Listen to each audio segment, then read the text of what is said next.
하나님의 성령으로 봉사하며 그리스도 예수로 자랑하고 육체를 신뢰하지 아니하는 우리가 곧 할례파라. 오늘은 두 번째로 나오는 그리스도인의 정체, 그것은 그리스도 예수를 자랑하고 라고 하는 말씀입니다. 그리고 뒤에 나와 있는 육체를 신뢰하지 않는 것, 그들이 곧 진정한 할례파다 라고 하는 거죠. 여기서 먼저 그리스도 예수로 자랑하고 라고 하는 말씀은 우리가 예수 그리스도에 대해서 어떤 태도를 가지고 있느냐라고 하는 것이에요. 그러니까 유대의 거짓 교사들이 잘못되고 왜곡된 가르침, 거짓된 가르침을 가르치던 그 사람들이 가지고 있는 예수 그리스도께 대한 태도하고 우리가 예수 그리스도께 대한 태도가 어떻게 다른가를 보여준 거거든요. 그러니까 참 그리스도인들은 예수 그리스도께 대한 태도가 어떠하느냐. 그들은 삶의 중심에 그리스도를 모시고 있다고 하는 거예요. 그거는 모든 삶의 태도가 흘러나오는 그 마음으로부터 그리스도를 중심에 모신 사람들이에요. 그리고 그분과의 관계가 늘 기쁜 거죠. 그래서 그 3장 1절에도 끝으로 다시 말하는데 그리스도 예수 안에서 기뻐하라 라고 하는 말씀이었거든요. 그래서 킹제임스 버전에서도 오늘 여기서 그리스도 예수 안에서 자랑하고 라는 말씀을 그리스도 예수 안에서 기뻐하고 라는 용어로 바꿔서 우리 이 번역과는 다르게 번역을 했어요. 하지만 그리스도 예수 안에서 자랑하고 라는 번역이 더 적절하거든요, 사실은. 그래서 무슨 뜻이냐면은 1절에서와는 조금 더 안쪽으로 들어와서 그리스도를 기뻐하니까, 그리스도를 즐거워하니까 그분과의 사랑의 관계를 통해서 전 삶의 영역에서 그리스도가 자랑스러운 거예요. 그러니까 그리스도 예수 안에서 그리스도 예수로 자랑하며 라고 하는 이 말씀은 우리가 그리스도 안에서 하는 일들 때문에 자랑하는 것이 아니라 그리스도 당신 자신을 자랑스러워하는 것을 말하는 거죠. 예수님 믿고 난 이후에 삶이 많이 변했거든요. 우리도. 또 삶의 방향도 바뀌었고 목적도 달라졌어요. 삶에 대한 태도도 달라졌거든요.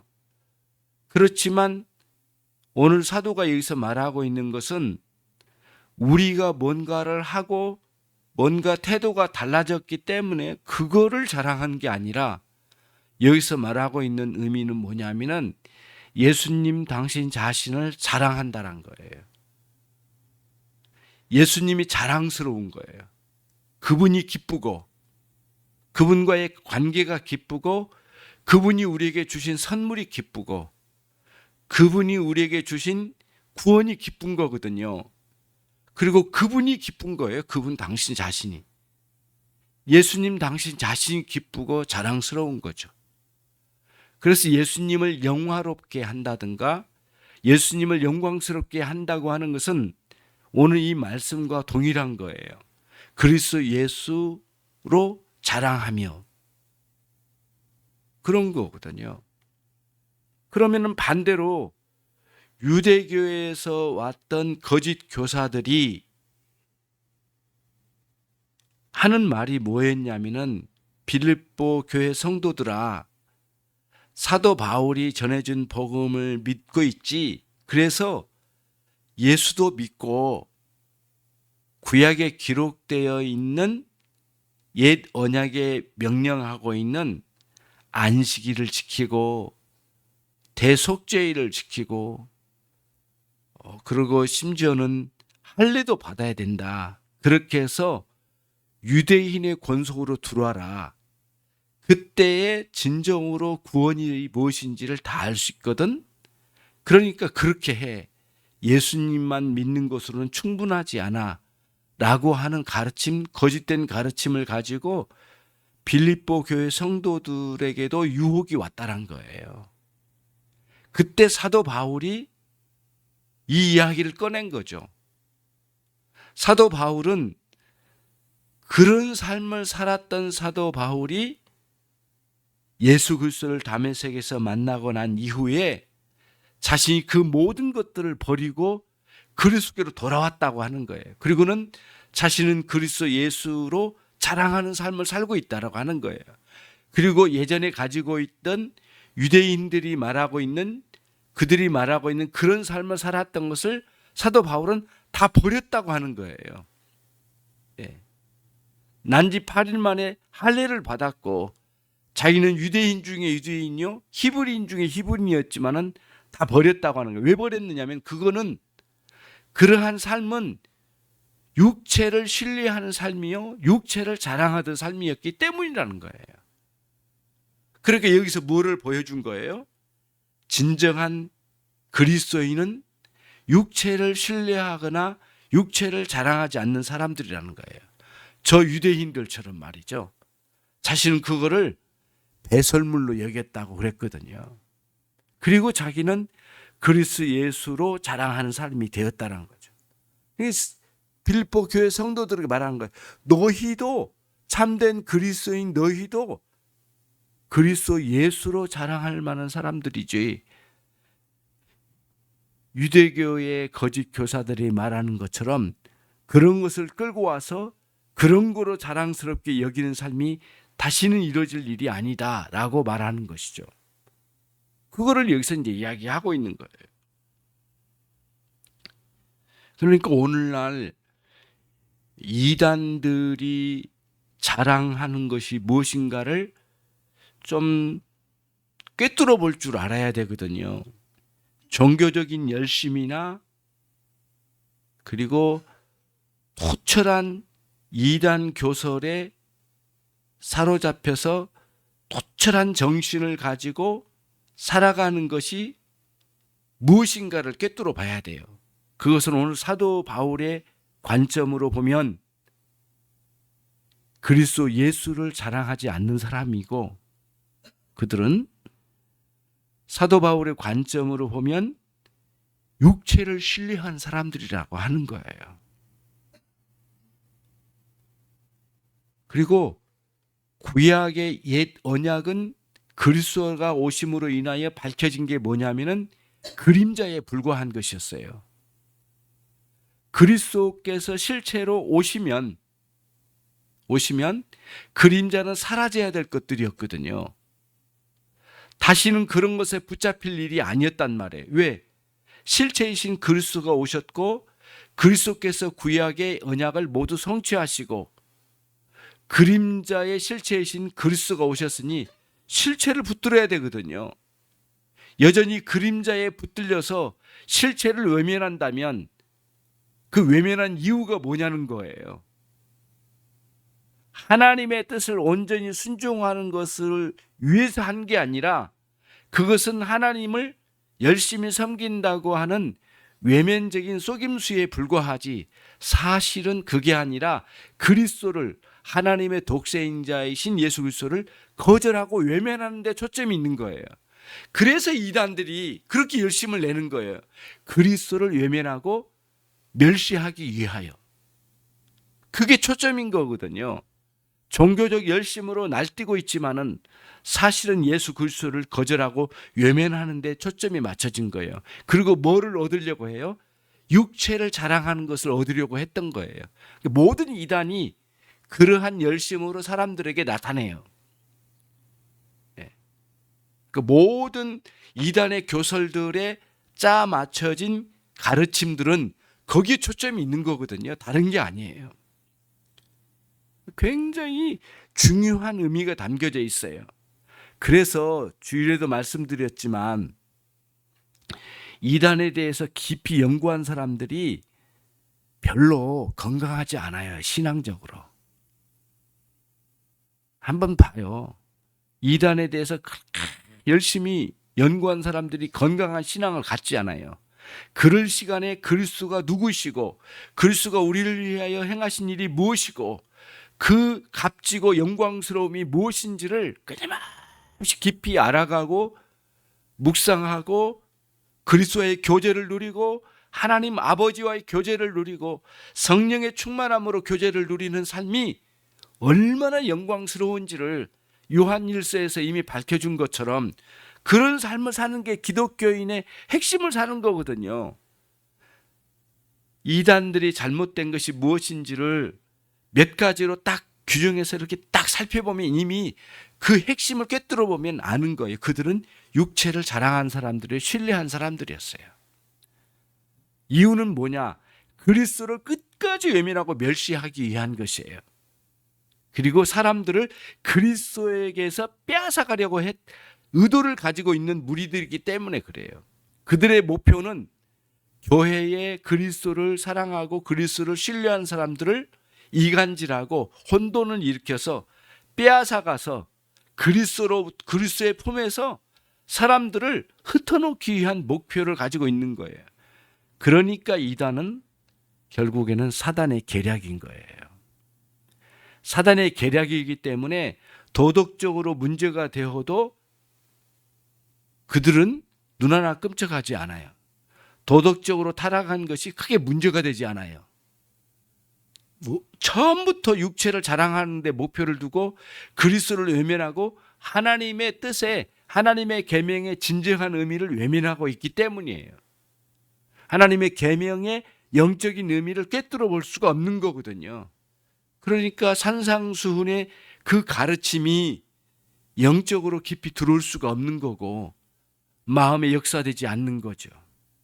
그런 거거든요. 그러니까 오늘 말씀이 아주 굉장히 꿰뚫은 거예요. 하나님의 성령으로 예배한 사람들이요.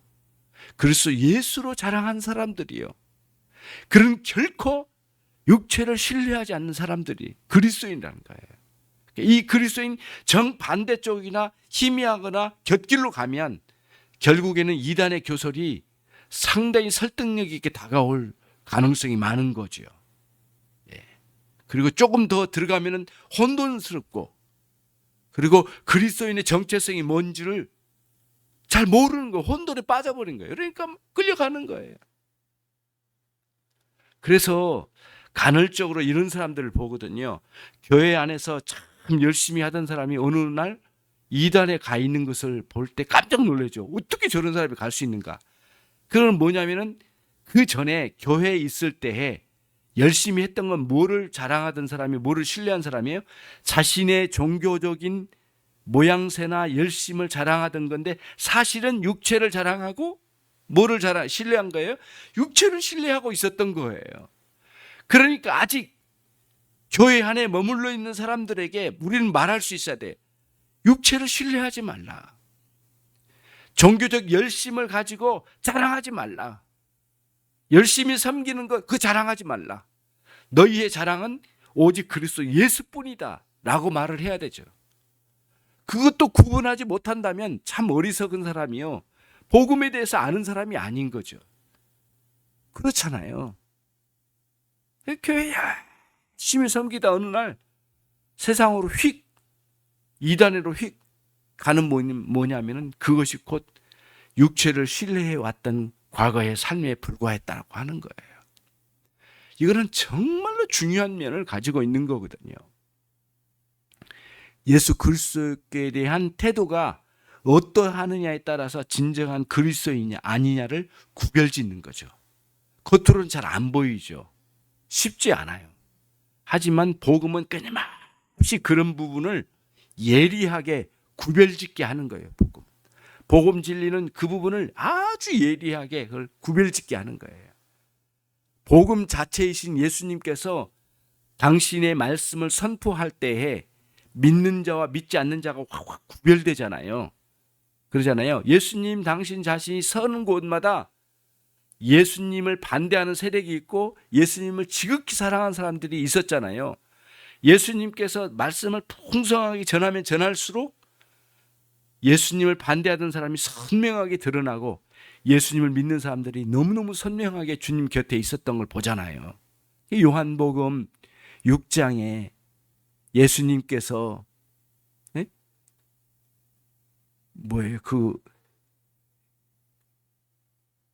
5,000명을 먹이신 오병이의 기적을 나타내 주셨잖아요. 그때에 예수님께서 이 먹이신 이 장면을 통해서 뭐를 말씀하시려고 했냐면은 당신 자신이 누구라고요? 생명의 떡이라는 것을 말씀해 주셨어요. 그때 사람들이 대부분 떠났다고 그랬거든요. 그때 예수님께서 제자들이 너희들도 떠나려느냐? 베드로가 대답했죠. 영생의 말씀이 여기 계신 우리가 어디로 가오리까 했어요. 믿는 자는 어디로 가오리까예요? 주님 곁에서 떠날 수 없어요. 주님 안에 있는 건데요. 결코 그럴 수가 없거든요. 그래서 세상으로 떠난 사람들이나 이단으로 떠난 사람들이 어떤 사람들인가? 육체를 신뢰하고 육체를 자랑하면서 기독교의 탈을 쓰고 살았던 사람들인 거죠. 아주 명백해요. 두말할 것 없거든요. 우리는 그리스도를 자랑하는 사람들이죠. 그분이 너무너무 영광스러운 분이죠. 우리는 그분 당신 자신 자체가 자랑스럽고 그분이 우리를 위해서 행하신 일이 자랑스러운 거죠. 그렇죠? 그리고 성령 안에서 예배하고요. 철저하게 육체를 신뢰하지 않고 육체를 자랑스러워하지 않는 그러한 사람이 그리스도인이죠. 육체라고 하면 우리 몸뚱아리를 말하는 게 아닙니다. 육체라 함은 은혜 없이 살아가는 모든 것들을 그리고 그거를 자랑스럽게 여기는 것을 육체라고 표현하는 거예요. 주님과 상관없이 살아가면서 열심을 내면서 하는 모든 것들을 그런 것들을 육체라고 표현한 거예요. 그렇게 생각하는 거나 그렇게 마음 먹은 거나 그렇게 행동한 거나 그렇게 목표를 두고 살아가는 거나 은혜 없이 하나님과 함께하지 않고 하나님을 목적으로 하지 않는 모든 삶의 행동의 영역에 모든 생각과 그리고 모든 언어와 모든 행동들이 육체에 속하는 것들이에요. 그걸 육체라고 하는 거예요. 우리는 철저하게 육체를 신뢰하지 않아요. 우리는 예수 그리스도를 신뢰하고 예수 그리스도께서 우리에게 주신 구원의 은총을 신뢰하고 하나님 오늘 우리에게 성령으로 말미암아 베풀어 주신 은혜를 신뢰하면서 살아갈 사람들인 것이죠. 하나님 감사합니다. 오늘 또 저희들에게 주신 말씀으로 살게 해 주옵소서. 예수 그리스도의 이름으로 기도 올리옵나이다. 아멘.